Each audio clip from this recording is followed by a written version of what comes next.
Well, I reckon that this is a perfect time to do 73 questions with Adele. I have to pinch myself that this is actually happening right now. How are you? I'm doing so much better now that I'm with you. Me too, I'm so excited. I know, I think we've been trying to do this for a long time. 6, 7 years. Here we go. 7 years, let's get into it. Okay. How is Adele doing these days? I'm great. I'm really great. I'm excited. I'm about to put my new album out. And I'd assume that that's the #1 thing you're most excited about in life right now. It is, and that's why you're here. That is the reason I'm here, and it's so good to see you in hot and sunny Los Angeles. It is, typical Brit, wearing a tracksuit in this, 90-degree weather. It's okay, you look great. Thank you. And how has Los Angeles and the States been treating you these days? Great. I've loved being here. I'm very calm. The past year has been challenging. It has. Has there been one thing you've learned during this time? Just how much of a homebody I am, and I probably would never leave my house if I didn't need to. And I ask this question on behalf of fans everywhere. Okay. When are we going to see you next live or in concert on tour? As soon as possible. I'm ready to go, really. It's just up to COVID, so just keep on wearing your mask and don't be spreading that Delta, and who knows? Let me help you with that. Oh, thank you. Okay. I think we should dive into your childhood. Oh, I'd love that. Let's do it. How did you realize that you had a great voice? I guess because I got signed. My favourites are, brilliant, so I don't really rate myself as a singer. Is your mom musical? She's she's a fan of music, so yeah. And you did a Camden crawl and you toured small London pubs. I did. What was your favorite venue to play when you first started gigging? Probably Madame Jojo's. I played there a few times, plus all my friends used to play there as well. Do you think you still remember the Hotspurs chant? Oh, yes. Glory, glory, Tottenham Hotspur. Glory, glory, Tottenham Hotspur. Glory, glory, Tottenham Hotspur, and the Spurs go marching on. The crowd goes wild. Okay. Were you nervous to put your music up on MySpace way back then? I actually didn't do that. That was my friend Lyndon, so no, I wasn't. Oh, you weren't? Yeah. And do you remember who any of your top 8 friends were? I mean, that's 12, 13 years ago. Come on. Definitely 𝚒𝚗𝚒𝚘. Yeah. Definitely Jamie T, Kid Harpoon. Let me grab that from you. Thank you. Definitely Laura Marling. Definitely Lily Allen, because she was the queen of MySpace at the time. Probably a bit of Scroobius Pip. Maybe the Maccabees. How many is that, 6? I'm not entirely sure. Have you ever considered a different stage name all this time? No, because my surname is so boring. It's Adkins. Okay, this is a beautiful, beautiful home. It's so cozy. Oh, I'm glad you like it. Yeah, I tried to make it feel like a little English countryside. Yeah, I feel like I'm there. And what's been the most surprising aspect of living as a Brit in America? That my sarcastic humour doesn't actually travel. What's an unexpected similarity between London and Los Angeles? Tea and coffee culture. What do Americans do that's different than Brits? You have your own funky language for things, like this is actually coriander, not cilantro, and your eggplants are actually aubergines. Your movie theatres we call cinemas. Your candy we call sweets. Kind of the list is kind of endless, really. There's a lot to keep track of. There is. So am I looking at a typical grocery run from Adele? Yes and no. This looks super duper healthy because I'm making a vegetable soup tonight. But normally, there's some cereal, some sugar cereal for my son, and stringy cheese he loves, and milkshakes and things like that. But kind of, I watch what I put into my body these days. What do you miss more, Tesco or Sainsbury's? Well, I'd say Tesco simply because that was the only supermarket that was in my neighbourhood when I was growing up. But actually, it's Marks and Spencer's. All right, we're gonna go back in time. You're making your first album. Okay. 19. What surprised you about professionally recording music back then? I think how much I really enjoyed being in the studio environment, actually. Yeah. And who in the crowd made you most nervous during your first TV appearance? Was it your mom or Sir Paul McCartney? Without a doubt, it was Sir Paul McCartney. Okay. And at the end of the show that I did my first ever singing performance on, he sang Hey Jude. So it was incredible. What a moment. And then there was SNL.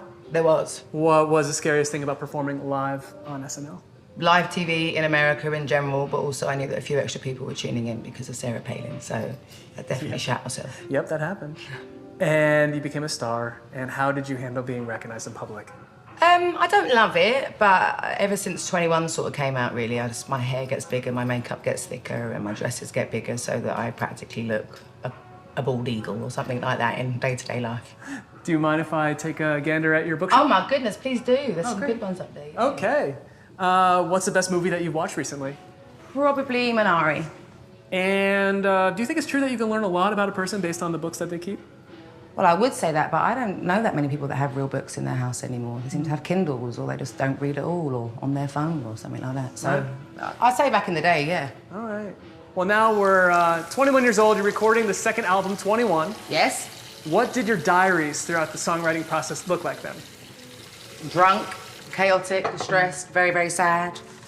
Yeah, along those lines. And what did you do with them after the album was completed? They are all hidden in a handbag somewhere in my wardrobe room in London. And I actually have no idea which one. So they could be missing for all I know. That's good bonus material. It is. Which recording would you say challenged you the most? Probably Don't You Remember, it was sort of my attempt at a country song. It starts super duper tender and soft, which I'm not brilliant at. By the end, I'm wailing, which is way more my comfort zone. But I'd say Don't You Remember. Yeah. And then there's your throat surgery. It was. I heard John Mayer offer some guidance after this procedure. What did he share with you? He just, you know, he was just sort of very encouraging to stay silent and be patient, and that actually my injury was a very common singer's injury, so not to worry too much about it. So yeah, he was great. He's such a sweetheart. I like him so much. How would you describe the difference in your voice pre and post procedure? It was definitely heading towards a Tom Waits sound that I had before my surgery, getting very, very husky. And afterwards, it was a brand new voice. It was so clean and pure, yeah. Yeah. And would you ever release the alternate version of 21? No, because if I wanted to do that, I would have done it already. So. Fair point. Okay. So, fashion questions. Okay. Heels or slides? Hate slides. It's got to be heels. Bare feet or heels on stage? Barefoot, so I don't fall over. And what's your most iconic style moment? Well, I would say probably my Armani moment in 2012 at the Grammys. Oh. And I was pregnant, so I just loved that dress. Who's your fashion icon? Cate Blanchett. Who always gets it right on the red carpet? Cate Blanchett. Okay. And what do you never leave the house without wearing? Hooped earrings. Who makes your favorite eyeliner? Pat McGrath. And what fashion advice can you offer me right now? Just keep on doing what you're doing. Comfort over style. Thank you. That's what I do too. I appreciate that. And when you're making your third album, 25, you said that making this album was the hardest thing that you've ever done. It was. But what was the easiest song on the album to write? Definitely Remedy. I think it's probably because it's about my son. And what was the most valuable thing that you learned from producer Max Martin? All about the hooks. For anyone looking to write a killer pop song, what's the most important piece of advice to consider? It's all about the hooks. About the hooks, okay. And what was the biggest difference between working on 19, 21, and 25? Well, 19, I hadn't long been signed, so I only had like 4 songs, so I had to actually really write an album, it felt like. 21, I couldn't stop writing it. It was just pouring out of me. I was such a hot mess. And then 25, I just didn't have time to write, really, so I just had a newborn baby, so not much. Let's go outside. Okay, let's do it. It's lovely out here. Which venue was most intimidating or terrifying to perform in? After you, I would say the ANZ Stadium in Sydney. It was something silly like 100,000 people. Oh, this is beautiful. This is very English out here. It feels like it, yeah. It's also very Grey Gardens. Yeah. Yes. What was your favorite city to play in? Always London. Yeah. Have you found any cures for stage fright? Sadly not. No? No, none whatsoever. What's the strangest thing you've seen someone do at one of your shows? A middle-aged woman drink too much, pass out, then piss herself while she got carried out. Vegas, obviously. Vegas, obviously. Obviously. Obviously. Do you cry while singing any of your songs? I do to quite a few of my new ones, yeah. Oh, wow. What piece of advice would you give to your 19-year-old self? That your love life's gonna get a lot worse. Ooh. Truth. It's truth, yeah. How about any advice for anyone getting started in music? Well, the best advice I ever got was to keep your heart safe and your music dangerous. And I live by that, so that would be my piece of advice too. That's good. How has becoming a mom changed your songwriting? I just don't really have much time to do it anymore. And what's the best advice your own mom gave you about parenting? To chill out and stop being so regimented with the routine. What's your happiest memory with your mom?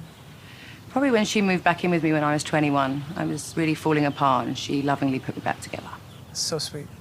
And I would assume that she's your roommate on the road when you're on tour? No, because she's still my mother, so she still thinks that she can tell me what to do. So no, she just comes to the shows. It's always going to be like that.